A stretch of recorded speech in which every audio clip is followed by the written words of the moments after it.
ನಾವಿವತ್ತು ಬೆಂಗಳೂರಿನ ಹೆಸರಘಟ್ಟದಲ್ಲಿರುವಂತಹ ಮ್ಯೂರಾಸ್ ಆರ್ಟ್ ಗ್ಯಾಲರಿಯಲ್ಲಿದ್ದೇವೆ.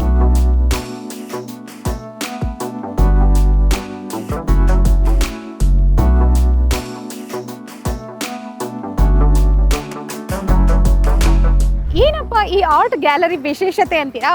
ನೀವು ಸಾಮಾನ್ಯವಾಗಿ ಎಲ್ಲಾದರೂ ಹೋಗ್ಬೇಕಾದ್ರೆ ಮನೆಗಳ ಗೋಡೆ ಮೇಲೆ ಅಥವಾ ಇಂಟೀರಿಯರ್ ಮನೆ ಒಳಗಡೆ ವಿಶೇಷವಾದ ಕಲಾಕೃತಿ ನಿಮ್ಮನ್ನ ಸೆಳೆದಿರುತ್ತೆ.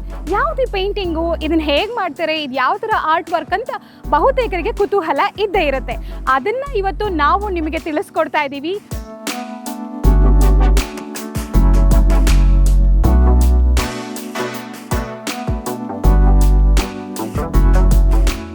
ಪೋಲೋ ಇಂಡಿಯಾ ವೀಕ್ಷಕರೆಲ್ಲರಿಗೂ ನಮಸ್ಕಾರ. ನಾವಿವತ್ತು ಬೆಂಗಳೂರಿನ ಹೆಸರಘಟ್ಟದಲ್ಲಿರುವಂತಹ ಮ್ಯೂರಾಸ್ ಆರ್ಟ್ ಗ್ಯಾಲರಿಯಲ್ಲಿದ್ದೇವೆ. ಏನಪ್ಪ ಈ ಆರ್ಟ್ ಗ್ಯಾಲರಿ ವಿಶೇಷತೆ ಅಂತೀರಾ?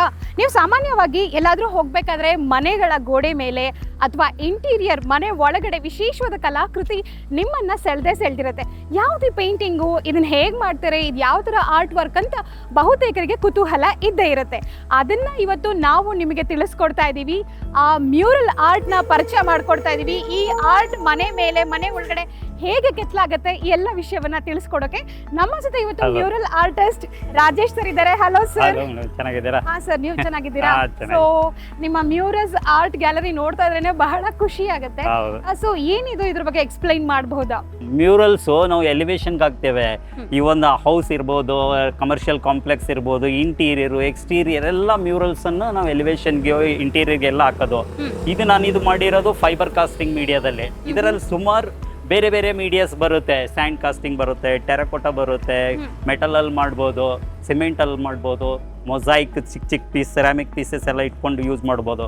ಸೊ ಮ್ಯೂರಲ್ಸ್ ಉದ್ದೇಶ ಏನು, ಎಲಿವೇಶನ್ನು ಬ್ಯೂಟಿಯಾಗಿ ಕಾಣೋಕ್ಕೆ ಆ ಎಲಿವೇಶನ್ ತಕ್ಕಂತೆ ಪರ್ಮನೆಂಟ್ ಆಗಿ ವಾಲ್ ಮೇಲೆ ಡಿಸ್ಪ್ಲೇ ಮಾಡೋದು ಇದು.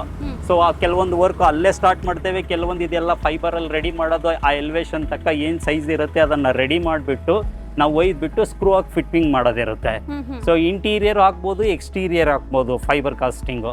ಇದರಲ್ಲಿ ರಿಲೀಫ್ ಚೆನ್ನಾಗಿ ಬರುತ್ತೆ, ಮತ್ತೆ ಫಿನಿಶಿಂಗು ಮತ್ತು ಕಲರ್ ಸ್ಕೀಮ್ ಎಫೆಕ್ಟ್ ನಾವು ಬೇರೆ ಬೇರೆ ಯಾವ್ದಾದ್ರು. ಇದು ನೋಡಿ, ಬುದ್ಧ ಇಂಟೀರಿಯರ್ ಹಾಕ್ತಾರೆ, ಎಕ್ಸ್ಟೀರಿಯರ್ ಹಾಕ್ತಾರೆ. ಇದು ಆಂಟಿಕ್ ಫಿನಿಶ್ ಅಲ್ಲಿ ಮಾಡಿರೋದು. ಎಫೆಕ್ಟ್ ನಾವು ಇದನ್ನು ಸ್ಯಾಂಡ್ ಕಾಸ್ಟಿಂಗ್ ತರ ಮಾಡ್ಬೋದು, ಟೆರಕೋಟಾ ತರ ಮಾಡ್ಬೋದು.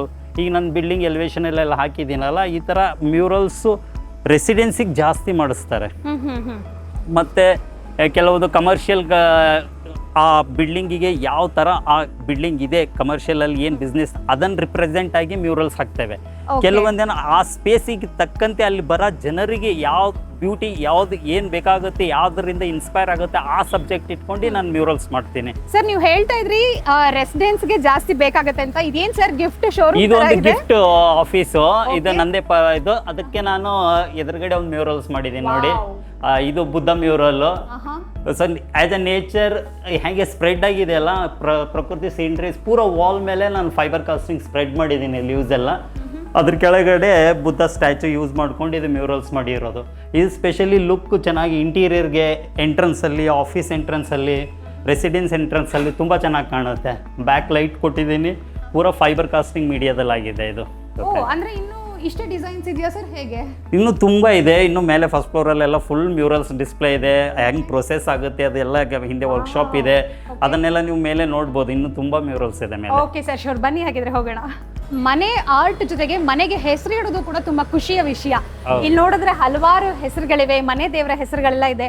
ಇದು ಹೇಗಿರುತ್ತೆ ಕಸ್ಟಮರ್ಸ್ ಡಿಮ್ಯಾಂಡ್ ಎಲ್ಲ?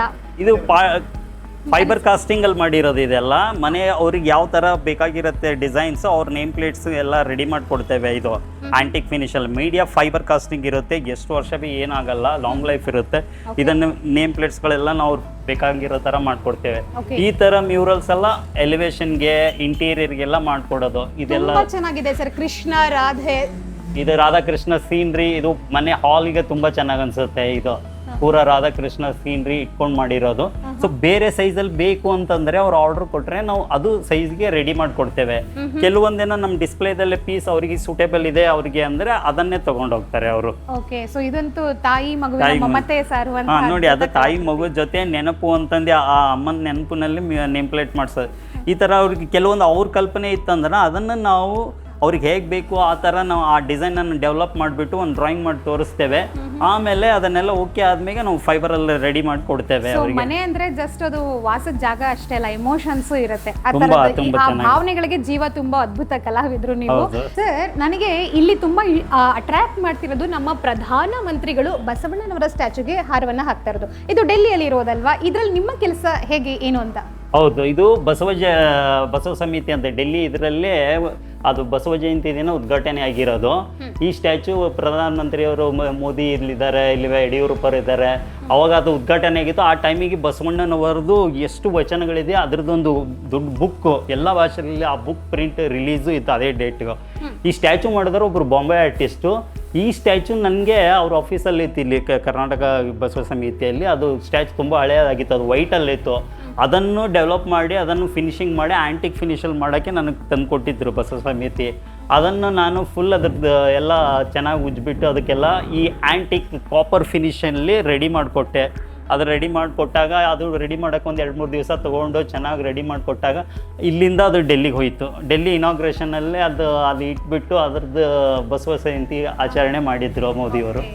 ಸೊ ಈ ಥರದೊಂದು ಮುರಲ್ ಆರ್ಟನ್ನು ಬಹುತೇಕರು ಮನೆ ಒಳಗಡೆ ಅಥವಾ ಮನೆ ಹೊರಗಡೆ ಇನ್ಸ್ಟಾಲ್ ಮಾಡ್ತಾರೆ. ಇದರಿಂದ ಅಂದರೆ ಏನು ಡ್ಯಾಮೇಜ್ ಆಗುವಂಥದ್ದು ಆ ಥರ ಏನಾದರೂ ಇರುತ್ತಾ? ಏನಾಗಲ್ಲ. ಕೆಲವೊಂದು ಏನಾಗಿರುತ್ತೆ, ನಾವು ಎಕ್ಸ್ಟೀರಿಯರ್ ಮ್ಯೂರಲ್ಸ್ ಇದ್ದಾಗ ಅದು ರಫ್ ವಾಲ್ ಮೇಲೆ ಸಿಮೆಂಟಲ್ಲಿ ಟೈಲ್ಸಲ್ಲಿ ಮಾಡುವಾಗ ಅಲ್ಲೇ ಸ್ಪಾಟಲ್ಲಿ ಮಾಡ್ತೇವೆ.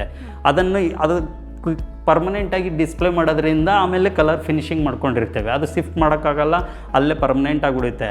ಈಗ ಜಾಸ್ತಿ ಟ್ರೆಂಡಲ್ಲಿರೋ ಈ ಫೈಬರ್ ಕಾಸ್ಟಿಂಗು ಎಲ್ಲ ನಮ್ಮ ವರ್ಕ್ಶಾಪಲ್ಲೇ ರೆಡಿ ಆಗುತ್ತೆ. ಎಲ್ಲ ರೆಡಿ ಆದಮೇಲೆ ವಿತ್ ಕಲರು ಜಸ್ಟ್ ಸ್ಕ್ರೂ ಆಗಿ ಫಿಟ್ ಮಾಡೋದಿರುತ್ತೆ. ಈಗ ನೋಡಿ, ಇದು ರೆಡಿ ಆಗಿರೋದು ಜಸ್ಟ್ 4 ಸ್ಕ್ರೂ, ಇಲ್ಲೊಂದಿದೆ, ಇಲ್ಲಿ ಆ ಸ್ಕ್ರೂ ಹಾಕಿ ಫಿಟ್ ಮಾಡೋದಿರುತ್ತೆ. ನಾವು ಅವ್ರ ಇಂಟೀರಿಯರ್ ಇರಲಿ ಎಕ್ಸ್ಟೀರಿಯರ್ ಇರಲಿ ಅದು ಒಯ್ದುಬಿಟ್ಟು ನಾವೇ ಫಿಟ್ ಮಾಡಿ ಕೊಟ್ಬಿಡ್ತೇವೆ.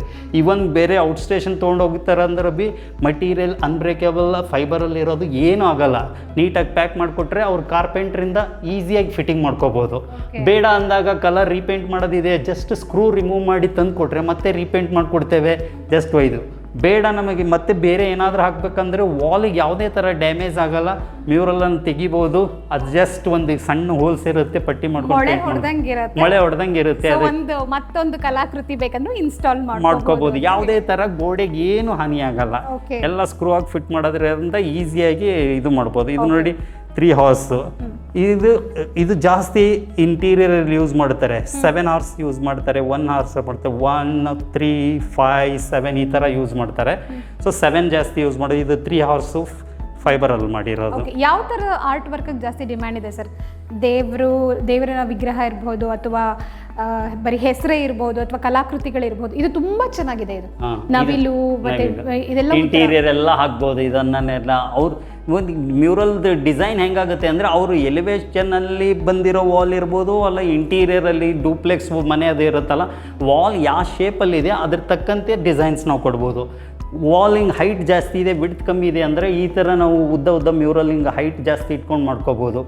ವಿಡ್ತಲ್ಲಿ ಜಾಸ್ತಿ ಇದೆ ಅಂದರೆ ಆ ಥರನೇ ಮ್ಯೂರಲ್ಸ್ ಕೊಟ್ಟಿರ್ತೇವೆ. ವಿಡ್ತ್ ವಾಲ್ ಜಾಸ್ತಿ ಇದೆ, ನಾವು ಹೈಟ್ ವಾಲ್ ಮ್ಯೂರಲ್ಸ್ ಮಾಡಿದ್ರೆ ಲುಕ್ ಸೂಟ್ ಆಗೋಲ್ಲ. ವಾಲಿಗೆ ಸೂಟೇಬಲ್ ಆಗೋಂಥ ಸೈಜಲ್ಲಿ ನಾವು ಮ್ಯೂರಲ್ಸ್ ಮಾಡಿಕೊಡ್ತೇವೆ. ಈ ಥರ ಉದ್ದ ಅವರಿಗೆ ಸೂಟೇಬಲ್ ಅನಿಸುತ್ತೆ, ಟೈಮ್ ಇಲ್ಲ ಅಂದರೆ ಅವ್ರು ಡಿಸ್ಪ್ಲೇ ಪೀಸನ್ನು ಇದನ್ನೇ ಹೋಗಿ ಎಲಿವೇಷನ್ಗೆ ಹಾಕೋಬೋದು, ಇಂಟೀರಿಯರ್ ಹಾಕೋಬೋದು, ಎಕ್ಸ್ಟೀರಿಯರ್ ಹಾಕೋಬೋದು. ಜಾಸ್ತಿ ಟ್ರೆಂಡಲ್ಲಿ ಈ ದೃಷ್ಟಿ ಗಣೇಶ ಎಲ್ಲ ಕಡೆ ಯೂಸ್ ಮಾಡ್ತಾರೆ. ಇದು ಓನ್ಲಿ ಹೊರಗಡೆ ಮಾತ್ರ ಯೂಸ್ ಮಾಡೋದು, ದೃಷ್ಟಿಗೋಸ್ಕರ ಹಾಕೋದು. ಮನೆ ಬಾಗಿಲಿಂದ ಹೊರಗಡೆ ಎಲಿವೇಷನ್ಗೆ ಹಾಕ್ತಾರೆ. ಓಕೆ ಸರ್, ಇಷ್ಟೊತ್ತು ನಿಮ್ಮ ಕಲಾಕೃತಿಗಳ ಬಗ್ಗೆ ತಿಳ್ಕೊಂಡ್ವಿ. ಈಗ ನಿಮ್ಮ ಬಗ್ಗೆ ಒಂದಿಷ್ಟು ಮಾಹಿತಿಯನ್ನು ತಿಳ್ಕೊಳ್ಳೋಣ. ಆರಾಮ್ಸೆ ಕೂತ್ಕೊಂಡು ಮಾತಾಡೋಣ, ಬನ್ನಿ ಸರ್. ಖಂಡಿತ ಬನ್ನಿ. ಎಸ್ ಸರ್, ರಾಜೇಶ್ ಸರ್, ನಾವು ಮಾತಾಡ್ತಾ ಇದ್ವಿ, ನಿಮ್ಮ ಕಲಾಕೃತಿಗಳನ್ನೆಲ್ಲ ನೋಡಿದ್ವಿ. ಈಗ ನಿಮ್ಮ ಬಗ್ಗೆ ತಿಳ್ಕೊಳ್ಳೋಣ. ಅದಕ್ಕೂ ಮುಂಚೆ ಮ್ಯೂರಲ್ ಆರ್ಟ್ಗಳನ್ನ ಗಮನಿಸ್ತಾ ಇದ್ದಾಗ ನನಗನ್ನಿಸ್ತಾ ಇರೋದು ಇದು ಬಹಳ ಹಳೆಯ ಕಲಾ ಒಂದು ಪ್ರಕಾರನ ಅಥವಾ ಇದು ಇತ್ತೀಚೆಗೆ ಬೆಳವಣಿಗೆ ಬಂದಿದ್ದ ಹೇಗೆ? ಇದು ತುಂಬ ಹಳೆ ಕಾಲದಿಂದನೇ ಬಂದಿರೋದು. ನೋಡಿ, ಜನರಿಗೆ ಕಮ್ಯುನಿಕೇಷನ್ ಅಂತಂದಾಗ ಯಾವಾಗ ಆದಿ ಕಾಲದಿಂದಲೂ ಮನುಷ್ಯ ಹೆಂಗೆ ಡೆವಲಪ್ ಆಗ್ತಾ ಬಂದನು, ಒಬ್ಬರಿಂದ ಒಬ್ಬರಿಗೆ ಕಮ್ಯುನಿಕೇಟ್ ಮಾಡೋಕ್ಕೆ ಅವಾಗೇನು ಯಾವುದು ಮೀಡಿಯಾ ಇರಲಿಲ್ಲ. ಯಾವುದೇ ಯೂಶ್ವಲ್ ಮೀಡಿಯಾ ಇರಲಿಲ್ಲ ಅಂತಂದರೆ ಒಂದು ಪೇಪರು ಇರಲಿಲ್ಲ, ಒಂದು ಕ್ಯಾಮ್ರಾ ಏನೂ ಇರಲಿಲ್ಲ. ಸೊ ಅವನ ಅನಿಸಿಕೆಗಳನ್ನು ಯಾವಾಗ ಅವನು ಬರೆಯೋಕ್ಕೆ ಒಂದು ಗೋಡೆ ಭೀ ಸಿಗ್ತಿರ್ಲಿಲ್ಲ, ಮೊದಲು ಕಲ್ಲಲ್ಲಿ ಸಿಗ್ತಿತ್ತು. ಗುಹೆಗಳಿಂದ ಸ್ಟಾರ್ಟ್ ಆಗುತ್ತೆ. ಅವನಿಗೆ ಅನಿಸಿರೋದನ್ನು ಬರಿತಾ ಹೋದನು. ಬರಿತಾ ಹಂಗೆ ಡೆವಲಪ್ ಆಗ್ತಾ ಹೋದ್ರು. ದೇವಸ್ಥಾನಗಳಲ್ಲಿ ಮ್ಯೂರಲ್ಸ್ ಮಾಡ್ತಾಯಿದ್ರು. ಈಗ ಯಾವುದೋ ಒಂದು ಸಬ್ಜೆಕ್ಟ್ ಇದೆ, ರಾಮಾಯಣ ಮಹಾಭಾರತ ಇದೆ, ಈಗ ಜನರಿಗೆ ತಲುಪಿಸ್ಬೇಕು. ತಲುಪಿಸ್ಬೇಕಂದಾಗ ಆ ಸಬ್ಜೆಕ್ಟನ್ನು ಅದನ್ನು ಅವರು ವಾಲ್ ಮೇಲೆ ಮ್ಯೂರಲ್ಸ್ ಮಾಡ್ಕೋತಾ ಹೋದ್ರು. ಈಗ ಫೇಮಸ್ ಆಗಿ ಅಜಂತ ಎಲ್ಲೋರ ಇದೆ, ಆ ಥರಲ್ಲೆಲ್ಲ ನೋಡೋಕ್ಕೆ ಸಿಗುತ್ತೆ, ಬುದ್ಧನ ಸ್ಟೋರಿ ಎಲ್ಲ ಸಿಗುತ್ತೆ. ಸೊ ವಾಲ್ ಮೇಗೆ ಮ್ಯೂರಲ್ ಮಾಡ್ತಾ ಬೆಳೀತಾ ಬಂತು, ಸಬ್ಜೆಕ್ಟ್ ವೈಸ್ ಪೇಂಟಿಂಗ್ಸ್ ಮಾಡ್ಕೋತಾ. ಹೇಗೆ ಮೀಡಿಯಾ ಡೆವಲಪ್ ಆಗಿತ್ತು, ರಾಜ ಮಹಾರಾಜರು ಅವ್ರ ಮನೆಗಳಿಗೆ ಬ್ಯೂಟಿ ಮಾಡ್ಕೋಕೆ ಮೊಸಾಯಿಕ್ಕು, ಸಿರಾಮಿಕ್ ಪೀಸಸ್ಗಳನ್ನು ಯೂಸ್ಕೊಂಡು ಗ್ಲಾಸ್ ಪೀಸಸ್ಸು, ಸಿರಾಮಿಕ್ ಪೀಸಸ್ಸಲ್ಲಿ ಮ್ಯೂರಲ್ಸ್ ಮಾಡ್ಕೋತಾರೆ. ಸೊ ಮನೆ ಡೆಕೋರೇಟಿವ್ ಬಂತು, ಸಬ್ಜೆಕ್ಟ್ ವೈಸ್ ಬಿ ಬಂತು. ಅವ್ರಿಗೆ ಸಬ್ಜೆಕ್ಟ್ ಬೇಕು, ಇಲ್ಲ ಒಂದು ಫ್ಲವರ್ದು ಆ ಥರ ಸೀನ್ರಿ ಥರ ಡೆಕೋರೇಟಿವ್ ಅವರು ಮಹಾರಾಜ ಅಲ್ಲಿ. ಚರ್ಚ್ಗಳಲ್ಲೆಲ್ಲ ಗ್ಲಾಸ್ ಪೇಂಟಿಂಗ್ಸ್ ಮ್ಯೂರಲ್ಸ್ ಎಲ್ಲ ದೊಡ್ಡ ಸಬ್ಜೆಕ್ಟ್ ವೈಸು, ಈವನ್ ಸೀಲಿಂಗು ವಾಲ್ಸು ಎಲ್ಲ ಕಡೆ ನೋಡೋಕ್ಕೆ ಸಾಧ್ಯ. ಹಳೆ ಕಾಲದಿಂದ ಹಾಗೇ ಬೆಳ್ಕೊಂಡು ಬಂದಿದೆ ಮ್ಯೂರಲ್ಸು. ಮೀಡಿಯಾ ಡೆವಲಪ್ ಆದಂಗೆ ಈ ಟ್ರೆಂಡಲ್ಲಿ ಬೇರೆ ಮೀಡಿಯಾ ಬಂದಂಗೆ ಈಗ ಡೆಕೋರೇಟಿವ್ ಆಗಿ ಜಾಸ್ತಿ ಯೂಸ್ ಮಾಡ್ತಾರೆ. ಮೊದಲೇನು ಮಾಡ್ತಿರೋ as a subject wise use ಮಾಡ್ತಿರೋ, ಅವರು ಜನರಿಗೆ ಒಂದು ಸಂದೇಶ ತಲುಪಲಿ ಅಂತ ಯೂಸ್ ಮಾಡ್ತಿದ್ರು. ಈಗ ಸಂದೇಶದ ತಲುಪೋದ್ರ ಜೊತೆ ಈಗ ಜಾಸ್ತಿ ಡೆಕೋರೇಟಿವ್ ಆಗಿ ಫಾರ್ಮ್ ಆಗಿದೆ ಈಗ ಯೂಸ್ ಮಾಡ್ತಾರೆ. ಅಂದ್ರೆ ಮನುಷ್ಯನಿಗೆ ಕಮ್ಯುನಿಕೇಶನ್ ಅಂತ ಶುರುವಾದಾಗ ಅನಾದಿ ಕಾಲದಿಂದಲೂ ಇದು ನಡ್ಕೊಂಡು ಬರ್ತಾನೆ ಇದೆ. ಸೊ ಇದು ಭಾರತದಲ್ಲಿ ಇತ್ತೀಚೆಗೆ ಹೆಚ್ಚಾಗಿ ಕಾಣ ಸಿಗ್ತಾ ಇದೆ, ಈಗ ಎಸ್ಟಾಬ್ಲಿಷ್ ಆಗ್ತಾ ಇದೆ. ಸೊ ನಾವು ಎಲ್ಲೆಲ್ಲಿ ಇದನ್ನು ಕಾಣಬಹುದು ಭಾರತದಲ್ಲಿ? ಎಲ್ಲ ಮೂಲೆಗಳಲ್ಲಿ ಕಾಣುತ್ತದೆ. ಹೆಂಗೆ ನಾನು ಹೇಳ್ದಂಗೆ ಆದಿ ಕಾಲದಿಂದ ಹೆಂಗೆ ಬೆಳ್ಕೊಂಡು ಬಂದಿದೆ ಅದೇ ಥರ ಎಲ್ಲ ಕಡೆ ಬೆಳ್ಕೊಂಡು ಬಂದಿದೆ. ಜಾಸ್ತಿ ನಮಗೆ ನೋಡೋಕ್ಕೆ ಸಿಗೋದು ಈ ಹಳೆ ಕಾಲದಲ್ಲಿ ಅಜಂತ ಎಲ್ಲೋರ ಮ್ಯೂರಲ್ಸ್ ನೋಡ್ಬೋದು. ಈಗ ಯಾವುದೇ ಒಂದು ಹಳೆ ಓಲ್ಡ್ ಟೆಂಪಲ್ ನೋಡ್ಕೊಳ್ಳಿ, ಅಲ್ಲಿ ಒಳಗಡೆ ಎಲ್ಲ ಸಬ್ಜೆಕ್ಟ್ ವೈಸ್ ಮ್ಯೂರಲ್ಸ್ ಮಾಡಿರ್ತಾರೆ. ಆ ಸ್ಟೋರಿನ ರಾಮಾಯಣ ಮಹಾಭಾರತ ಯಾವುದೇ ಒಂದು ದೇವ್ರದ್ದು ಸಬ್ಜೆಕ್ಟ್ ವೈಸ್ ಮಾಡಿರ್ತಾರೆ. ಹಾಗೆ ಬೆಳ್ಕೊಂಡು ಬಂದಾಗ ಈಗ ದೊಡ್ಡ ರಾಜಸ್ಥಾನ ಇರ್ಬೋದು, ಯಾವುದೋ ಒಂದು ಅರಮನೆಗಳಿದೆಯಲ್ಲ, ಆ ಅರಮನೆಗಳಲ್ಲಿ ಮ್ಯೂರಲ್ಸ್ ಇದೆ. ಒಳಗಡೆ ಇಂಟೀರಿಯರು ಮಾಡಿದ್ದಾರೆ, ಎಕ್ಸ್ಟೀರಿಯರು ಎಲಿವೇಷನ್ಗಳು. ಸೊ ವಾಲ್ ಮೇಲೆ ನಾವು ಏನೇ ಮಾಡ್ತೇವಲ್ಲ ಒಂದು ಪರ್ಮನೆಂಟಾಗಿ ಉಳ್ಕೊಂಡಿರುತ್ತೆ ಅದು ಮ್ಯೂರಲ್ಸ್ ಆರ್ಟ್ ವರ್ಕು, ಅದನ್ನು ಮ್ಯೂರಲ್ಸ್ ಅನ್ಕೋತದೆ. ದೊಡ್ಡ ಬಿಗ್ ಸ್ಕ್ರೀನಲ್ಲಿ ಅವ್ರು ಹಾಗೆ ಕಂಟಿನ್ಯೂಯೇಷನ್ ಮಾಡ್ಕೊಂಡಿರ್ತಾರೆ ಮ್ಯೂರಲ್ಸು.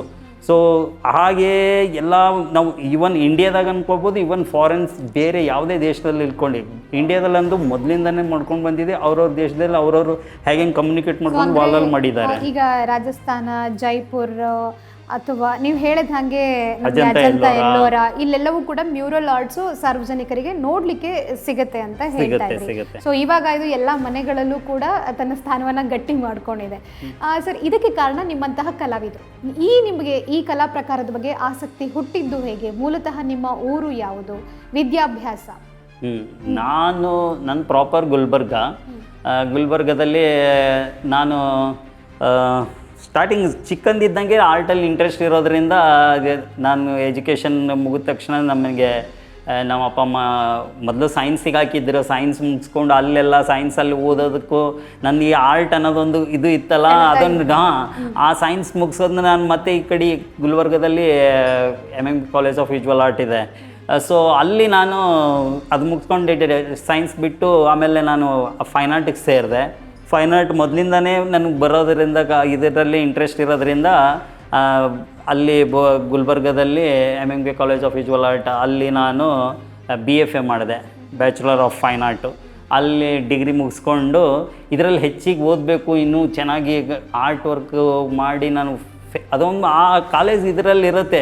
ದೊಡ್ಡ ಆರ್ಟಿಸ್ಟಿಗೆ ನೋಡಿಬಿಟ್ಟು ನಾವು ಚೆನ್ನಾಗಿ ಬೆಳಿಬೇಕು, ದೊಡ್ಡ ಫೇಮಸ್ ಆಗಬೇಕು ಅನ್ನೋದ್ರೆ. ಸೊ ಅದಕ್ಕೆ ತಕ್ಕಂತೆ ಕಾಲೇಜು ಬೇಕಾಗತ್ತೆ, ಆ ಎನ್ವೈರ್ಮೆಂಟ್. ಅಲ್ಲಿ BFA ಹೋದ್ಮೇಲೆ ನನಗೆ ಮಾಸ್ಟ್ರ್ ಓದಬೇಕಾದ್ರೆ ಶಾಂತಿನಿಕೇತನ್ ದೊಡ್ಡ ಕಾಲೇಜ್ ಇದೆ, ಡೆಲ್ಲಿ ಕಾಲೇಜ್ ಆಫ್ ಇದೆ, ಬರೋಡಾ ಅಂತೂ ಫ್ಯಾಕಲ್ಟಿ ಆಫ್ ಫೈನ್ ಆರ್ಟ್, ಅಲ್ಲೂ ತುಂಬ ಸೀಟ್ ಸಿಗೋದೇ ಕಷ್ಟ. ಅಲ್ಲೆಲ್ಲ ಓದ್ಬೋದು ನೀವು, ಹೀಗೆಲ್ಲ ನಮ್ಮ ಕಾಲೇಜ್ ಲೆಕ್ಚರ್ಸ್ ಎಲ್ಲ ಹೇಳ್ತಿದ್ರಲ್ಲ. ಸೊ ಇದು ಇಟ್ಕೊಂಡು ತುಂಬ ವರ್ಕ್ ಮಾಡಿಬಿಟ್ಟು ನಾವು ಒಳ್ಳೆ ಇಲ್ಲಿ ಶಾಂತಿನಿಕೇತನ್ರೇ ತೊಗೋಬೇಕು, ಬರೋಡಾರೇ ತೊಗೋಬೇಕು ಅನ್ನೋದೊಂದು ತಲೆಯಲ್ಲಿತ್ತು. ತುಂಬ ವರ್ಕ್ ಮಾಡಿ ಅಲ್ಲೆಲ್ಲ ಇಂಟರ್ವ್ಯೂ ಎಲ್ಲ ಫೇಸ್ ಮಾಡಿಕೊಂಡು ನನಗೆ 2 ಕಡೆ ಸೀಟ್ ಸಿಕ್ಕಿತ್ತು. ಅಲ್ಲಿ ಸೀಟ್ ಸಿಗೋದೇ ಕಷ್ಟ. ಇಡೀ ಇಂಡಿಯಾದಲ್ಲಿ ಓನ್ಲಿ 5 to 6 ಸೀಟ್ ಸಿಗುತ್ತೆ. ಓನ್ಲಿ 11 ಮೆಂಬರ್ಸ್ ಇರ್ತಾರೆ, 11 to 12 ಮೆಂಬರ್ಸ್ ಮಾಸ್ಟ್ರಲ್ಲಿ. 5 to 6 ಹೊರಗಡೆಯಿಂದ ತಗೋತಾರೆ, ಲೋಕಲ್ ಇದ್ದವರಿಗೆ ಒಂದು 5-6 ಸೀಟ್ ಇರುತ್ತೆ. ಅಂಥ ಇದರಲ್ಲಿ ಶಾಂತಿನಿಕೇತನ್ ಅಪ್ಲೈ ಮಾಡಿದಾಗ ಅಲ್ಲಿಂದ ಇಂಟರ್ವ್ಯೂ ಬಂತು, ಬರೋಡಕ್ಕಾಗಿದೆ ಅಲ್ಲೂ ಇಂಟರ್ವ್ಯೂ ಬಂದಿತ್ತು. ಶಾಂತಿನಿಕೇತನ್ಗೆ ಹೋದಾಗ ಅಲ್ಲಿ ಮಾಸ್ಟರ್ ಪೇಂಟಿಂಗ್ ಅಪ್ಲೈ ಮಾಡಿದ, ಅಲ್ಲಿ ಸೀಟ್ ಸಿಕ್ತು, ಅಡ್ಮಿಷನ್ ಮಾಡಿದೆ. ಅಲ್ಲಿಂದ ಮತ್ತೆ ಕೆಲವು ದಿನಗಳಲ್ಲಿ ಬರೋಡಾದಲ್ಲಿ ಇಂಟರ್ವ್ಯೂ ಇತ್ತು, ಅಲ್ಲಿ ಹೋದೆ, ಅಲ್ಲೂ ಇಂಟರ್ವ್ಯೂ ಮಾಡಿದೆ, ಅಲ್ಲಿ ಫೇಸ್ ಮಾಡಿದೆ. ಈಗ ಆಲ್ರೆಡಿ ಇಲ್ಲಿ ಸೀಟ್ ಸಿಕ್ಕಿತ್ತು, ಇಲ್ಲಿ ಅಡ್ಮಿಷನ್ ಮಾಡಿ ಅಲ್ಲಿ ಹೋಗಿ ಅಲ್ಲಿ ಮಾಡಿದೆ. ಅಲ್ಲಿ ವಾತಾವರಣ ಶಾಂತಿನಿಕೇತನ್ಗೂ ಮತ್ತು ಬರೋಡಕ್ಕೂ ತುಂಬ ಡಿಫ್ರೆನ್ಸ್ ಇದೆ. ಶಾಂತಿನಿಕೇತನಲ್ಲಿ ಒಂಥರ ಟ್ರೆಡಿಷ್ನಲ್ ಲುಕ್ ಇದೆ, ವಿಲೇಜ್ ಥರ ಥೀಮ್ ಇದೆ ಕಾಲೇಜ್ ಶಾಂತಿನಿಕೇತನ.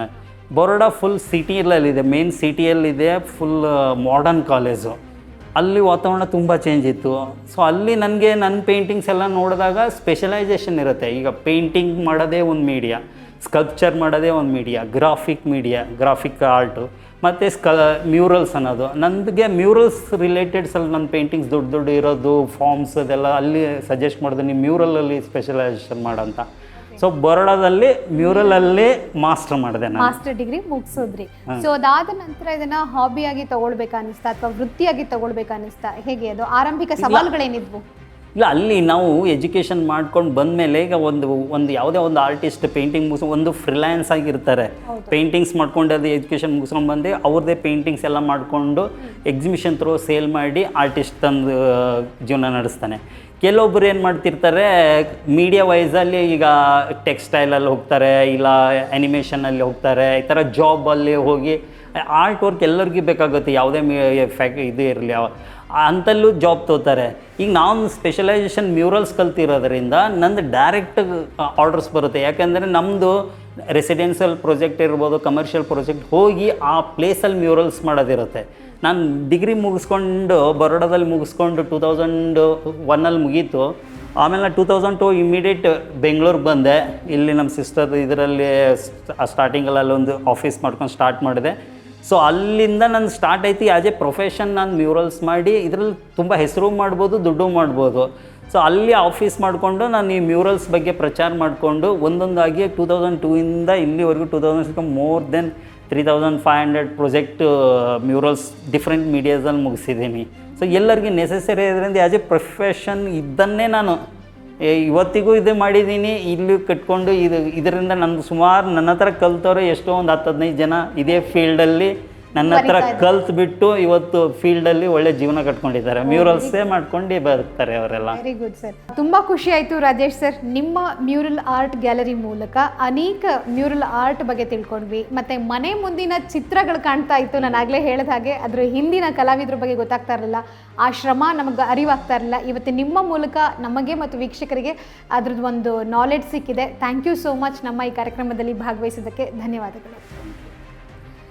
ಸೊ ಸ್ನೇಹಿತರೆ, ನೋಡಿದ್ರಲ್ಲ, ನಿಮ್ಮ ಮನೆ ಮುಂದೆ ನಿಮ್ಮ ಮನೆಯ ಗೋಡೆ ಕೂಡ ಚಿತ್ತಾರದಿಂದ ಅಲಂಕರಿಸಬೇಕು, ಮ್ಯೂರಲ್ ಆರ್ಟ್ನಿಂದ ಕಂಗೊಳಿಸಬೇಕು ಅಂತ ಹೇಳಿದ್ರೆ ನೀವು ಕೂಡ ರಾಜೇಶ್ ಸರ್ನ ಕಾಂಟ್ಯಾಕ್ಟ್ ಮಾಡಬಹುದು. ಮ್ಯೂರಲ್ ಆರ್ಟ್ ಮನೆಯ ಆರಂಭದಲ್ಲೇ ಒಂದು ರೀತಿ ಮನಸ್ಸಿಗೆ ನೆಮ್ಮದಿಯನ್ನು ಕೊಡುತ್ತೆ. ಮನೆಯ ಒಳಗಡೆ ಎಂಟರ್ ಆಗ್ತಿದ್ದಂಗೆ ಗುಡ್ ವೈಬ್ಸ್ನ ಕ್ರಿಯೇಟ್ ಮಾಡುತ್ತೆ.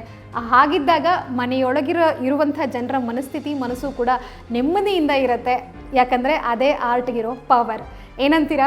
ಸೊ ಇಂತಹ ಇನ್ನಷ್ಟು ಕಾಂಟೆಂಟ್ಗಳಿಗಾಗಿ ಫಾಲೋ ಬೋಲೋ ಇಂಡಿಯಾ.